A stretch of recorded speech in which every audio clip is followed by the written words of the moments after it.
YCP కార్యకర్తల జోలుకొస్తే మూడింతలు return gift ఇస్తామని మంత్రి నారాయణను నెల్లూరు మాజీ ఎమ్మెల్యే అనిల్ కుమార్ యాదవ్ హెచ్చరించారు. 2 ఏళ్లకు పైగా మంత్రిగా పనిచేశారని, నారాయణ విద్యా సంస్థల జోలికి వెళ్లలేదని గుర్తు చేశారు. ఎవరిపైనా కక్ష సాధింపు చర్యలు చేపట్టలేదన్నారు. అధికారంలోకి వచ్చిన ఈ 3 నెలల్లోనే అనేక మంది వైసీపీ నేతలు కార్యకర్తలను బెదిరించారని అనిల్ ఆక్షేపించారు. వైసీపీ అధికారంలో ఉన్నప్పుడు తాము అనుకొని ఉంటే నారాయణ విద్యా సంస్థలు ఉండేవా అని ప్రశ్నించారు. దసరా నుంచి నెల్లూరులోనే అందుబాటులో ఉంటానని, కార్యకర్తలను రక్షించుకుంటామని, అండగా ఉంటానని అనిల్ తెలిపారు.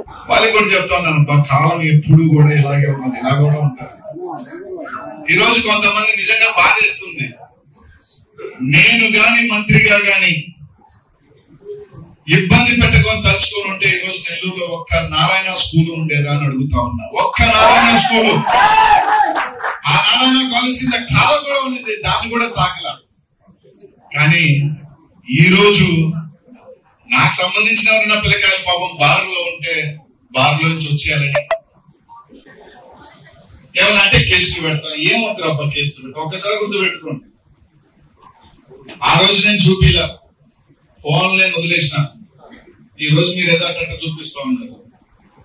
భగవంతుడు మళ్ళీ ఒక్క అవకాశం ఇవ్వకపోడు, దానికి 10 మీకు ఇవ్వకపోను అని మాత్రం తెలియజేస్తాను. అందరికీ కూడా ఎవరైతే ఇబ్బందులు పెట్టారు, ఇబ్బందులు పెట్టాలని చూస్తున్నారు.